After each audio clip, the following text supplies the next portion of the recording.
ચાલો છોકરાઓ, પૃથ્વી sir chemistry YouTube ચેનલમાં તમારા બધાનું સ્વાગત છે.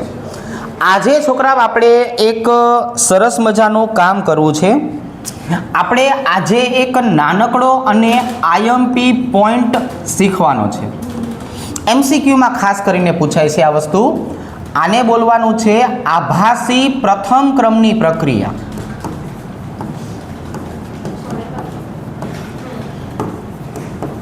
આ ચેપ્ટરની છોકરાઓ આમ જનરલી જો આપણે વાત કરીએ તો આપણા માટે ઘણા બધા મુદ્દાઓ અગત્યના છે. એ અગત્યના મુદ્દાઓમાંથી આ આભાસી પ્રથમ ક્રમની પ્રક્રિયા છે એને આપણે ધ્યાનમાં રાખશું. રેડી? તો એક આપણે આની વાત કરી છોકરાઓ. બીજા કયા કયા થિયરીના મુદ્દાઓ છે જે અગત્યના હોઈ શકે, જે આ ચેપ્ટરમાંથી આપણને પૂછી શકે? તો એમાં એક આવશે છોકરાઓ શૂન્ય ક્રમ, જો હું થિયરીની વાત કરું છું. એક આવશે છોકરાઓ પ્રથમ ક્રમ,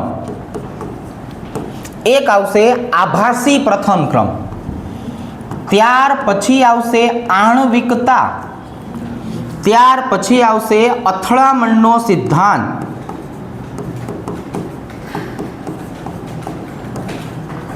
અને એક પ્રશ્ન આવશે છોકરાઓ આહેરનીય સમીકરણ. પણ આજે હું આહેરનીય સમીકરણની જે વાત કરું છું એ જનરલી આપણને દાખલાઓમાં વધારે પૂછે. શેમાં વધારે પૂછે છોકરાઓ? આ વસ્તુ દાખલાઓ છે એ દાખલામાં વધારે પૂછે છે. તો તમારે ખાસ કરીને જે આટલા મેં પોઈન્ટ લખ્યા ને થિયરીના, એટલા વ્યવસ્થિત કરી નાખવાના છે. શૂન્ય ક્રમ, પ્રથમ ક્રમ, આભાસી પ્રથમ ક્રમ, આણ્વિકતા અને અથડામણનો સિદ્ધાંત. આટલા મુદ્દાઓ થિયરી માટે. શક્ય હશે ત્યાં સુધી થિયરીના પ્રશ્નો આમાંથી જ આવશે. બાકી આપણી પાસે દાખલા અને એમસીક્યુ તો આ ચેપ્ટર માટે છે. તો આટલા આપણે થિયરીના પ્રશ્ન કરી નાખીએ, દાખલા અને એમસીક્યુ શીખી લઈએ, એટલે આમાંથી મેક્સિમમ 14 માર્ક આપણને મળી શકે. રેડી? ચાલો, તો આમ સમજીને આજનો આપણે કાર્યક્રમ સ્ટાર્ટ કરીએ. અને આપણે નામ આપવું છે આભાસી પ્રથમ ક્રમની પ્રક્રિયા. આ કોના જેવું છે? ઉદાહરણ તરીકે આપણે વાત કરીએ, આપણે જનરલી બધાને પૂછતા હોઈએ છીએ કે કેટલા ભાઈ છો, એટલે આપણને કે હું મેં સાહેબ 2 ભાઈ છીએ. નાનો છે કે મોટો છે? તો કે સાહેબ એક મોટો ભાઈ છે. એ તો ડાયો છે કે નહીં? એવું આપણે એટલા માટે પૂછીએ છીએ કારણ કે બધું આભાસી પ્રથમ ક્રમ જેવું હોય. શું કામ?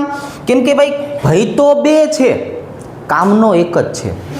એટલે એના બાપા માટે જોવા જઈએ તો એ આભાસી પ્રથમ ક્રમ થયો. બરોબર છે? 2 છે એમાંથી કામનો ખાલી 1 છે. આ વસ્તુ આપણને અહીંયા જોવા મળશે. ઘણી વખત અમુક પ્રક્રિયા પ્રથમ ક્રમની હોય પણ શૂન્ય ક્રમ તરીકે વર્તે, જેને આપણે પૂછીએ કેટલા ભાઈ છો? શૂન્ય ક્રમની પ્રક્રિયા આને કહેવામાં આવે છે. રેડી? આમાં આપણને આભાસી પણ કંઈ જોવા મળતું નથી. હવે અહીંયા જોવો છોકરાઓ, તો આનો મતલબ શું થયો? આને આપણે ધીમે ધીમે શાંતિથી સમજીએ. આ એમસીક્યુ અને થિયરી બંને માટે અગત્યની વસ્તુ છે. રેડી? ચાલો, અહીંયા જોવો છોકરાઓ, આમની જો આપણે વાત કરીએ તો આવું કહેશું, જ્યારે કોઈ રાસાયણિક પ્રક્રિયા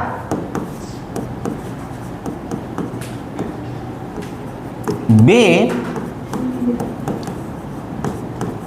જુદા જુદા પ્રક્રિયકોની સાપેક્ષમાં પ્રથમ ક્રમની હોય,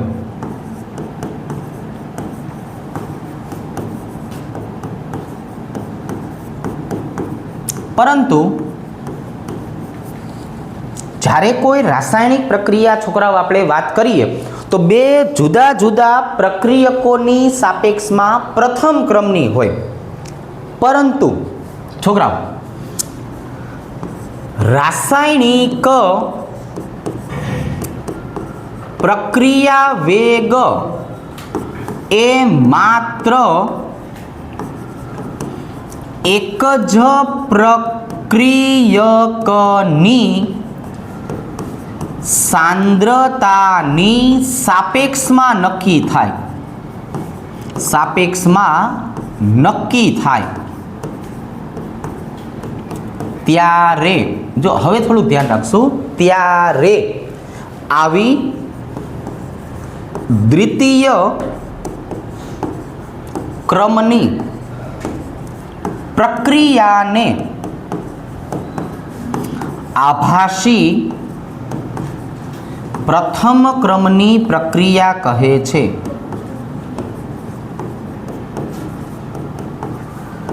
જો આવી રીતે છોકરા,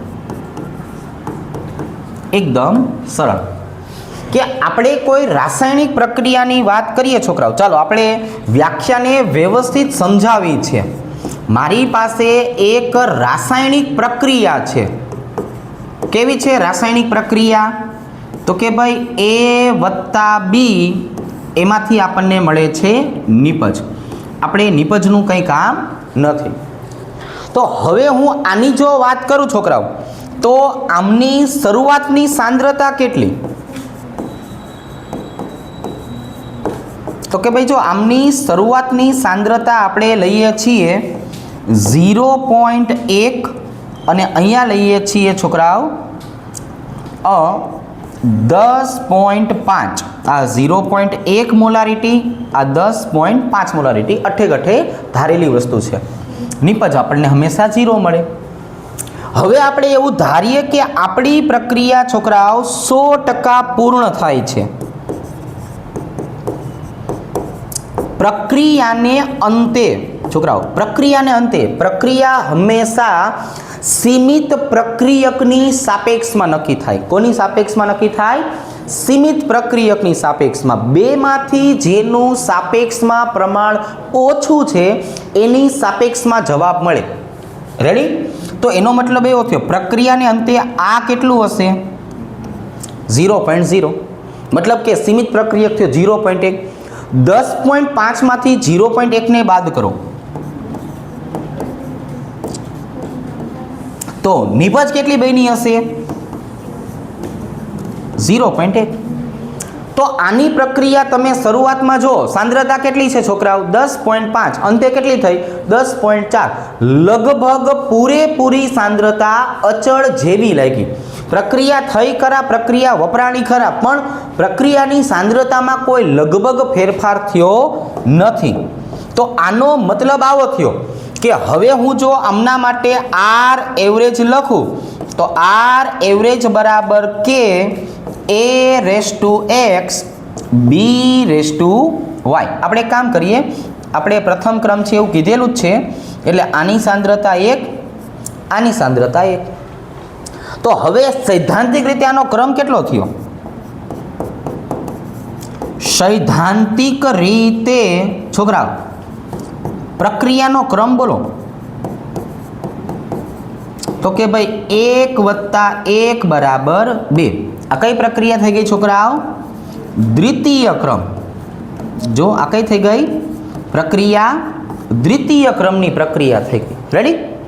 પણ પ્રેક્ટિકલી આપણને શું જાણવા મળ્યું? તો કે ભાઈ પ્રેક્ટિકલી આપણને એવું જાણવા મળ્યું R એવરેજ બરાબર K0 છોકરાઓ A⁴1. પ્રેક્ટિકલી એવું જાણવા મળ્યું R એવરેજ બરાબર K0 A⁴1. તો છોકરાઓ K0 નું મૂલ્ય બોલો. K × B⁴1. જો મેં અહીંયા K અને B ને શું કરી નાખ્યા? અચળ ધારી લીધા, એટલે નવો અચળાંક મળ્યો મને K0. હવે તો કે હવે સૈદ્ધાંતિક રીત ઉપરથી આપણે પ્રાયોગિકમાં આવી જઈએ. તો પ્રાયોગિક રીતે પ્રક્રિયાનો ક્રમ કયો થયો? તો કે 1. તો આ પ્રક્રિયા મેં શરૂઆતમાં લીધી ત્યારે કેવી હતી? દ્વિતીય ક્રમની. પણ પ્રેક્ટિકલી કેવી વર્તી છોકરાઓ? તો કે પ્રેક્ટિકલી આને બોલવામાં આવે છે આભાસી પ્રથમ ક્રમ. આને શું બોલવામાં આવે છે? આભાસી પ્રથમ ક્રમ. હવે જો આખી વ્યાખ્યા અને નીચેનું જે છે એ પ્રક્રિયાને સમજો એટલે બધી વસ્તુ ક્લિયર થાય.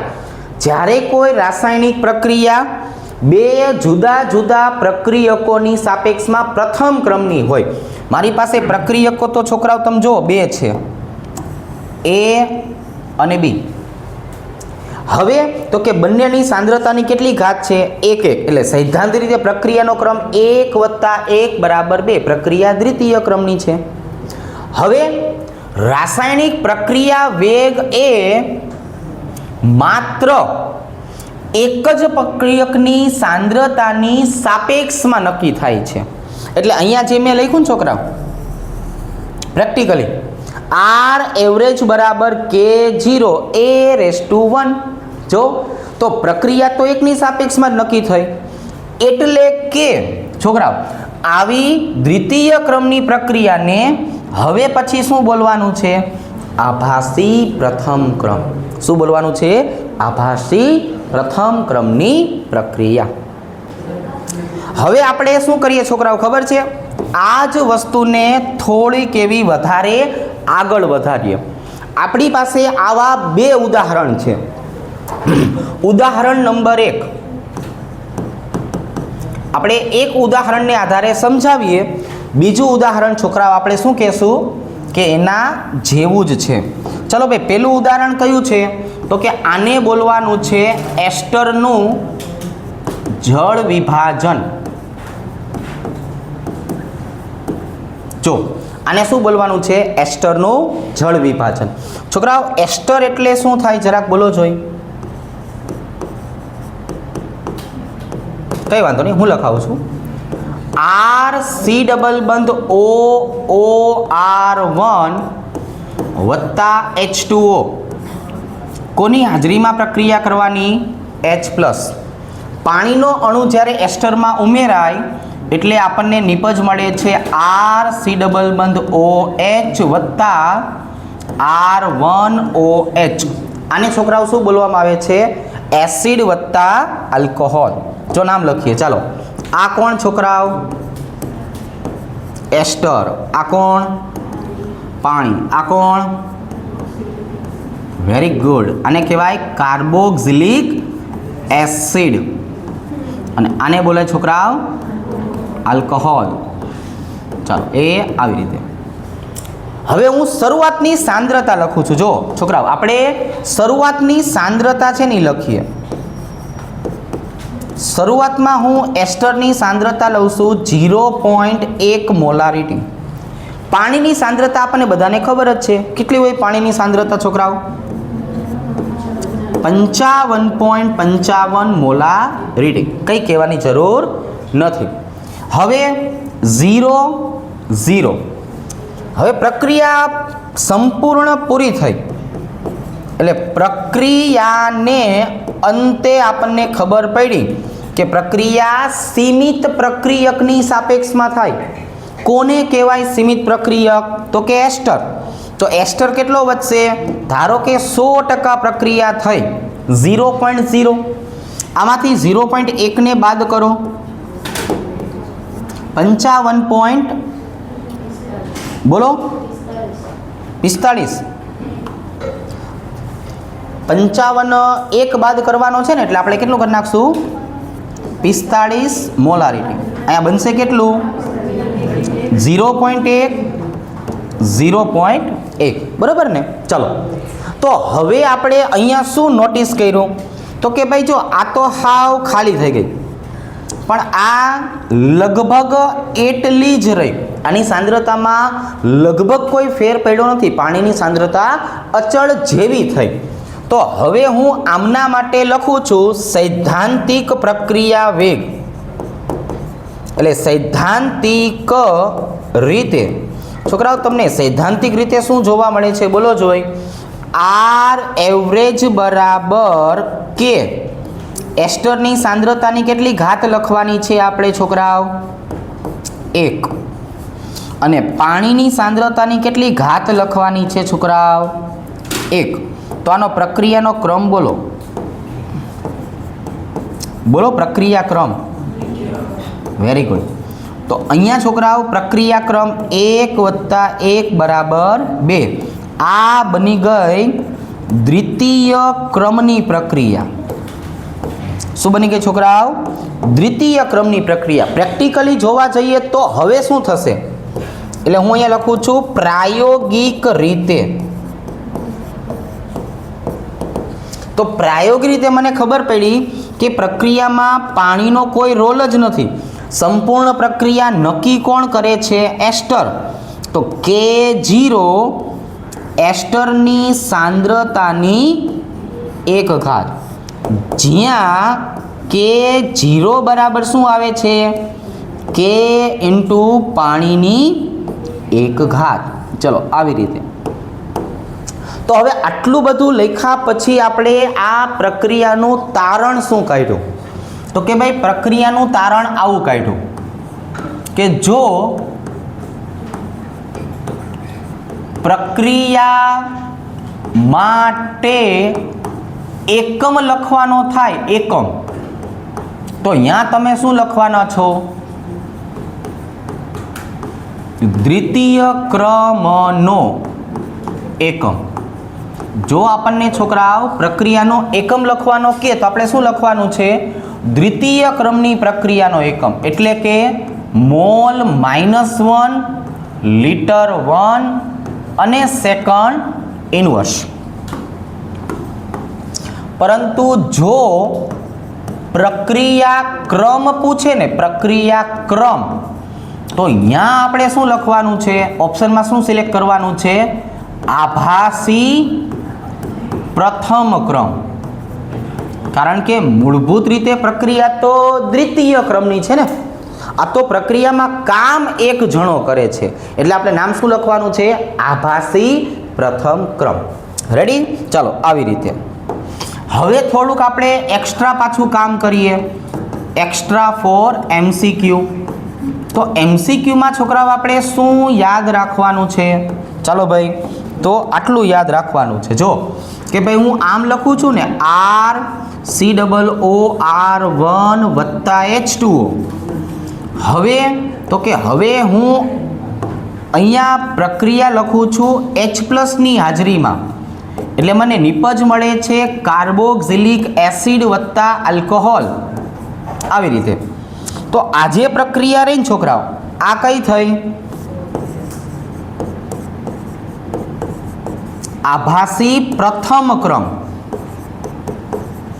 પણ હવે મને આની આ જ પ્રક્રિયા છોકરાઓ આવી રીતે પૂછે છે, RCOOR1 વત્તા H2O બેઝિક માધ્યમમાં. કયા માધ્યમમાં? બેઝિક માધ્યમમાં. તો નિપજ સેમ ટુ સેમ મળે છે, માધ્યમને જોતા રહેવાનું છે. તો જો મને બેઝિક માધ્યમમાં પૂછે તો મારે શું પાછું કહેવાનું છે? દ્વિતીય ક્રમ. શું કહેવાનું છે? દ્વિતીય ક્રમ. આ ખાસ યાદ રાખજો, એક્સ્ટ્રા વસ્તુ. હજુ ત્રીજા નંબરની વાત કરીએ. C12H22O11 વત્તા H2O. છોકરાઓ H+ C6H12O6 વત્તા C6H12O6. આવું બધું આપણે 10મા ચેપ્ટરમાં જોશું, બરોબર ને? બોલો, આ શું થયું છોકરાઓ? સુક્રોઝ, આ પાણી. આ મળ્યું મને ગ્લુકોઝ, અને આ મને મળ્યું છોકરાઓ ફ્રુક્ટોઝ. તો આ જે પ્રક્રિયા છે આને પણ શું કહેવાનું છે? આભાસી પ્રથમ ક્રમ. તો જ્યારે આભાસી પ્રથમ ક્રમનો કોઈ પ્રશ્ન આવે ને એકમ માંગ્યો હોય તો કયો લખવાનો? દ્વિતીય ક્રમનો. અને ક્રમ લખવાનો કે તો આભાસી પ્રથમ ક્રમ. બંને ઓપ્શન હશે, આભાસી પ્રથમ ક્રમ અને પ્રથમ ક્રમ અને દ્વિતીય ક્રમ. તો કોને ટીક કરશું? આભાસી પ્રથમ ક્રમને ટીક કરશું. ચાલો છોકરાઓ, જો હવે આના પછી કોઈ અગત્યનો મુદ્દો ખરા? તો કે હા. હવે આના પછી એક અગત્યનો મુદ્દો આવે છે, આહેરનીય સમીકરણ. આહેરનીય સમીકરણ. આ ટોપિકમાંથી કોઈ પ્રશ્ન ન પૂછાય એવું કોઈ દિવસ બને નહીં. આમાંથી પ્રશ્ન હોય ને હોય, થિયરીમાં, MCQમાં અથવા તો દાખલામાં. આના દાખલા પણ ઘણા બધા આવે છે. વ્યવસ્થિત પાકું કરીએ, વ્યવસ્થિત સમજીએ. આને છોકરાઓ શું બોલવાનું છે? આને બીજા નામે બોલવાનું છે પ્રક્રિયા વેગ અચળાંક પર તાપમાનની અસર, આપણે તાપમાનની અસર તરીકે આને સમજવાનું છે. ચાલો, એકદમ નાનકડી એવી સાબિતી છે, સરળ પ્રકારની, પણ જોશું એટલે આવડશે. રેડી? ચાલો, તો હવે આપણે આવી રીતે સ્ટાર્ટ કરીએ. રાસાયણિક પ્રક્રિયાના વેગ અચળાંક અને શું લખશું છોકરાઓ? રાસાયણિક પ્રક્રિયાના વેગ અચળાંક અને તાપમાન સાથેનો સંબંધ આહેરનીયસે નીચે પ્રમાણે સમજાવેલો છે. આહેરનીયસે સમજાવ્યો છે. જો કે ભાઈ કોઈ રાસાયણિક પ્રક્રિયાના વેગ અચળાંકની વાત કરીએ તો વેગ અચળાંક અને તાપમાન સાથેનો સંબંધ આપ્યો કોને? તો કે આહેરનીયસે. આહેરનીયસ મુજબ, હવે શું લખશું છોકરાઓ? આહેરનીયસ મુજબ પ્રક્રિયાનો વેગ અચળાંક એ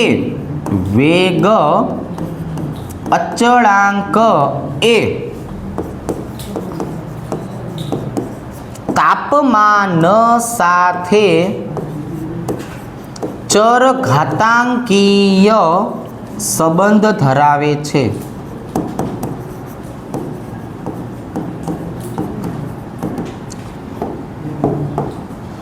જેને ગાણિતીય રીતે નીચે મુજબ રજૂ કરી શકાય. જો આવી રીતે છોકરાઓ, અહીંયા આપણે એકની એક પ્રકારની વાત વ્યવસ્થિત રીતે કરેલી છે કે આહેરનીયસે આપણને પ્રક્રિયા વેગ અચળાંક અને તાપમાન સાથેનો સંબંધ સમજાવ્યો છે. કેવા પ્રકારનો છે? ચરઘાતાંકીય. એટલે શું? કે ચલે છે e⁻ આને અણુઓનો અંશ કહેવામાં આવે છે. અણુઓનો અંશ અને તાપમાન સાથેનો સંબંધ કે સાથે આ સમીકરણ પ્રમાણે હોય છે. હવે હું આ ચલે છે ને દૂર કરું છોકરાઓ, એટલે સ્વાભાવિક રીતે શું લખવામાં આવશે? કે બરાબર a ઇન્ટુ e⁻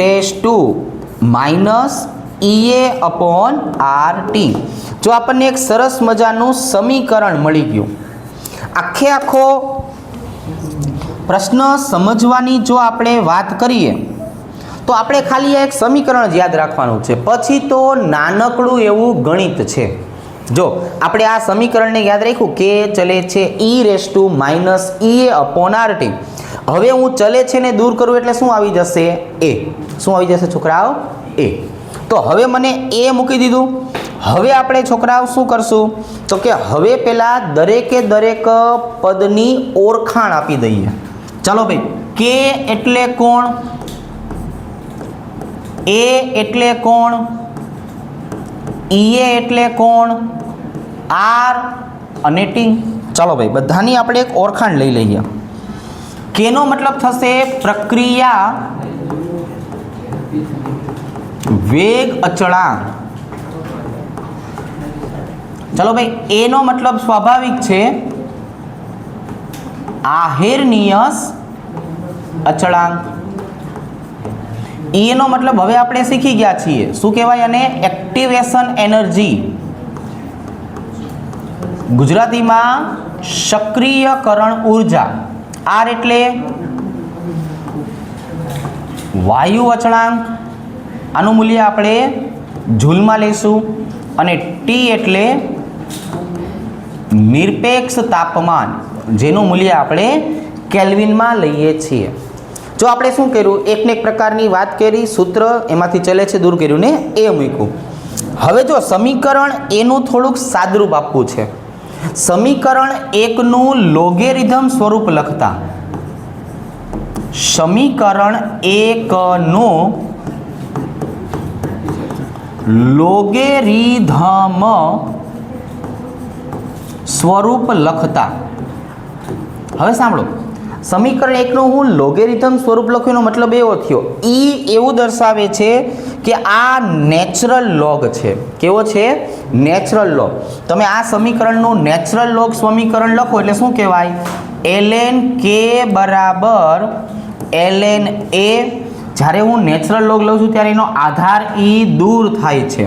હવે લખાય માઇનસ ea ના છેદમાં r 1/t. તો અહીંયા જે તમને આ મસ્તીનું સમીકરણ મળી ગયું ને, આ મસ્તીના સમીકરણ છે એને કોની સાથે જોડી દેવાય? y બરાબર mx અને આ બાજુએ c. હવે તો કે હવે આનો મતલબ કઢાય કે અહીંયા મને ખબર પડી ગઈ કે m એટલે કે ઢાળ કેવો છે છોકરાઓ? નેગેટિવ. અને જ્યારે ઢાળ નેગેટિવ હોય એટલે આપણો આલેખ કેવો મળવાનો છે? આલેખ તો કે ભાઈ આલેખ મળશે લપસ્યા જેવો. કેવો મળશે?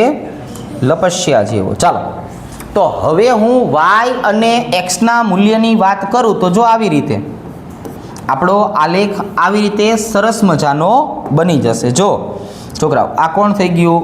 ઉગમ બિંદુ O y x. અહીંયા જુઓ છોકરાઓ, આપણે y અક્ષ ઉપર કોને લેવાનું છે? ln k. આપણે x અક્ષ ઉપર કોને લેવાનું છે? 1/t. તો હવે તમારો આ આલેખ કેવો આવશે છોકરાઓ? લપસ્યા જેવો આવશે ને? જો ભાઈ લપસ્યા જેવો આવી રીતે. આની અંદર જોવા જઈએ તો જે જગ્યાએ છેદે છે એને આપણે શું નામ આપીએ છીએ? આંતરછેદ. કોણ છે ભાઈ આંતરછેદ? ln a. અને અહીંયા જે મળશે એને શું કહેવાય? ઢાળ. ઢાળનું મૂલ્ય કયું મળ્યું? માઇનસ ea ના છેદમાં r. કયું મૂલ્ય મળ્યું? માઇનસ ea ના છેદમાં r. આવડશે? હવે આ જો છોકરાઓ, અહીંયા જે આપણને સરસ મજાનું સમીકરણ મળ્યું એ નેચરલ લોગમાં મળ્યું છે. શેમાં મળ્યું? નેચરલ લોગમાં. હવે આપણે શું કરવાનું છે? આને સામાન્ય લોગમાં ફેરવશું. આપણને બધાને છોકરાઓ પ્રોસેસ ખબર છે. એટલે અહીંયા આપણે શું દર્શાવશું? તો કે ભાઈ સમીકરણ નંબર 2 હતું ને આપણું, એ સમીકરણને સાદા લોગમાં ફેરવતા. સમીકરણને સાદા લોગેરિધમ સ્વરૂપમાં રૂપાંતરણ કરતા. ચાલો ભાઈ, આનું સાદા લોગમાં રૂપાંતરણ કઈ રીતે થાય? તો કે જો આવી રીતે થાય. 2.303. પહેલાં હું એક તમને સમીકરણ ફરીથી લખાવી દઉં છું. ln k બરાબર ln a માઇનસ ea ના છેદમાં r 1/t. એટલે હવે હું શું કરું છું? ln ને 2.303 વડે ગુણી નાખું એટલે એનું રૂપાંતર શેમાં થઈ જાય? લોગમાં. 2.303 log a માઇનસ ea ના છેદમાં r 1/t. હવે મારે છોકરાઓ આ સમીકરણનું સાદરૂપ આપવું હોય તો આખા સમીકરણને શું કરવાનું છે? 2.303 વડે ભાગી નાખવાનું છે. જો 2.303 એટલે છોકરાઓ અહીંયા અને અહીંયા આ બે જગ્યાએ 2.303 નો ઉલાર્યો. વધુ ઘટું કંઈ મળે છે? તો કે હા. log k બરાબર log a માઇનસ ea ના છેદમાં 2.303 r 1/t. મળ્યું આવું? હવે ફરીથી આ સમીકરણને આપણે શેમાં ફેરવી નાખવું છે? y બરાબર m x અને c. તો આમાંથી છોકરાઓ આલેખ પૂછાય છે. જો કયો આલેખ પૂછાય છે છોકરાઓ? y વિરુદ્ધ x. શું છે ભાઈ? y ઉપર log k વિરુદ્ધ 1/t ના આલેખમાં છોકરાઓ પ્રશ્ન કેવા કેવા પૂછાય કે ભાઈ ઢાળનું મૂલ્ય જણાવો. ચાલો, ઢાળનું મૂલ્ય શું આવશે છોકરાઓ? -e ના છેદમાં 2.303 r અને આંતરછેદનું મૂલ્ય જણાવો. આંતરછેદ શું આવશે? log a. તો હવે જો હું આમનો આલેખ તમને સમજાવું છોકરાઓ, તો આલેખ આવો બનશે ને. જો આવી રીતે. હાલો ભાઈ જરાક આલેખને શીખી લ્યો. અહીંયા શું આવી જશે? ઉગમ બિંદુ 0, y અક્ષ, x અક્ષ. અહીંયા છોકરાઓ જો y અક્ષ ઉપર આપણે શું લેવાની વાત કરી છે? log k. અને x અક્ષ ઉપર શું લેવાની વાત કરી છે? 1/t. આપણે ઢાળ અને આંતરછેદના મૂલ્ય MCQ માટે તો લખાવ્યા જ છે, પણ મને અહીંયા ખબર પડી કે આનો ઢાળ કેવો મળ્યો? નેગેટિવ. એટલે આપણો આલેખ કેવો હશે? લપસ્યા જેવો. કેવો હશે છોકરાઓ? લપસ્યા જેવો. અહીંયા લપસ્યા જેવા આલેખમાં શું ખબર પડી? કે એનો આંતરછેદ કેટલો છે? આંતરછેદ તો કે log a. અને ઢાળ કેટલો છે? ઢાળ -e ના છેદમાં 2.303 r. તો આ મેં ઢાળ અને આંતરછેદનું મૂલ્ય તમને એટલા માટે સમજાવ્યું છે કે આના ઉપરથી આપણે થોડીક એક્સ્ટ્રા ઇન્ફોર્મેશન આપી શકાય. કઈ ઇન્ફોર્મેશન? તો કે હવે કહેશું આલેખ મુજબ.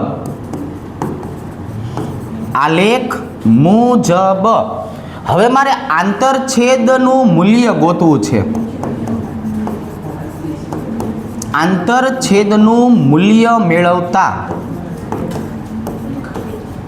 છોકરાઓ આંતરછેદ એટલે ખરેખર કોણ? log a. એટલે મારે ખરેખર શું ગોતવું છે? આહેરનીય અચળાંક મેળવતા.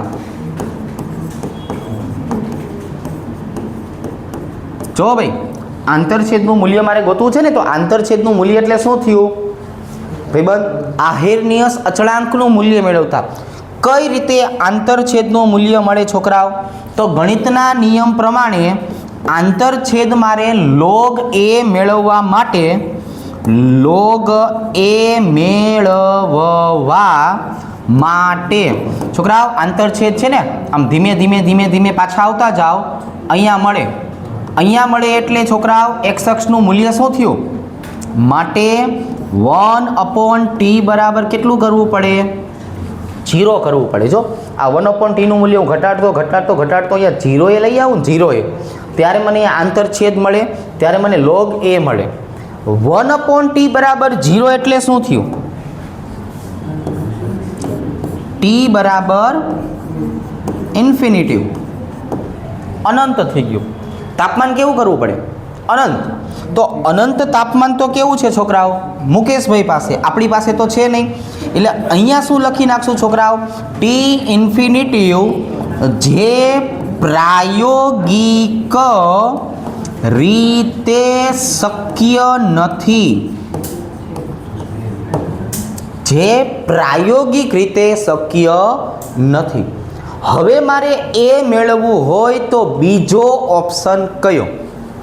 મારે જો એ મેળવવું હોય તો બીજો ઓપ્શન કયો? તો હવે આજે પ્રાયોગિક શક્ય નથી, તો એનો રસ્તો શું કાઢશું? તો એનો રસ્તો આવો કાઢશું. બે જુદા જુદા તાપમાને પ્રક્રિયા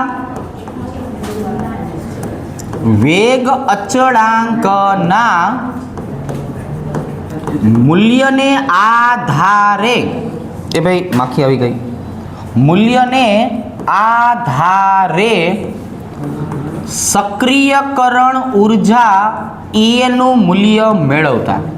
અને એક વખત સક્રિયકરણ ઉર્જા નું મૂલ્ય મળી જાય પછી આપણે એને શેમાં મૂકી દેશું? આ સૂત્રમાં. રેડી? તો એના માટે થઈને હવે પેલું કામ શું કરશું છોકરાઓ? તો કે T1 તાપમાને, ચાલો ભાઈ T1 તાપમાને સમીકરણ બોલો શું આવશે? log K1 બરાબર, છોકરાઓ સૂત્ર શું હતું આપણું? log A માઇનસ E ના છેદમાં 2.303 R 1/T1. અરે વાહ. અહીંયા જુઓ છોકરાઓ, T2 તાપમાને શું આવશે છોકરાઓ? T2 તાપમાને log K2 બરાબર log A માઇનસ E ના છેદમાં 2.303 R 1/T2. 1/T2. આ બેયનો છોકરાઓ હવે તફાવત લેતા, એટલે કે log K2 minus log K1. હવે હું K2 અને K1 નો તફાવત લઈ લઉં તો તફાવત શું આવશે? K2 ની કિંમત બોલો. log A માઇનસ E ના છેદમાં 2.303 R 1/T2 માઇનસ log, જો હવે આ સમીકરણ માઇનસ થઈ જશે ને, માઇનસ log A, છોકરાઓ આ માઇનસ માઇનસ કેવું થઈ જશે? પ્લસ E ના છેદમાં 2.303 R 1/T1. ચાલો ઉલારીઓ ચાલુ કરો. અહીંયા log A પ્લસ છે, અહીંયા log A માઇનસ છે. હવે ગણિતના નિયમ પ્રમાણે કોઈ પણનો ભાગાકાર હોય એનું શું થઈ જાય? બાદબાકી. અને જેની છોકરાઓ બાદબાકી હોય એનું શું થઈ જાય? ભાગાકાર. જેનો ગુણાકાર હોય એનો સરવાળો, સરવાળો હોય એનો ગુણાકાર. ऐसे करके वाળ लिया. હવે અહીંયા જો, તો અહીંની જો આપણે વાત કરીએ તો વૈધું કાંઈ? તો કે હા આ વૈધું માઇનસ E ના છેદમાં 2.303 R 1/T2. અને અહીંયા શું વૈધું? પ્લસ E ના છેદમાં 2.303 R 1/T1. હવે આપણે લખશું છોકરાઓ સમીકરણને આઘું પાછું કરતા. છોકરાઓ સમીકરણને કઈ રીતે આઘું પાછું કરી શકાય? તો કે log K2 ના છેદમાં K1 બરાબર, જો આ પ્લસ વાળું પદ છે એને આગળ લખાય, માઇનસ વાળા પદને પાછળ લખાય. એટલે કે E ના છેદમાં 2.303 R 1/T1 માઇનસ E ના છેદમાં 2.303 R 1/T2. હવે જો ને કંઈક કોમન નીકળતું હોય તો કે log K2 ના છેદમાં K1 બરાબર E ના છેદમાં 2.303 R મોટા કાઉન્સમાં 1/T1 માઇનસ 1/T2. તો આ એનો છોકરાઓ સંબંધ થઈ ગયો. જો આપણને આ સંબંધ, એટલે આના ઉપરથી મને E મળી જશે. એક વખત E ની કિંમત મળી જાય એ આ સૂત્રમાં મૂકી દેવાની, એટલે મને log A પણ મળી જશે. હવે આ જ સૂત્રને છોકરાઓ દાખલા ગણવા માટે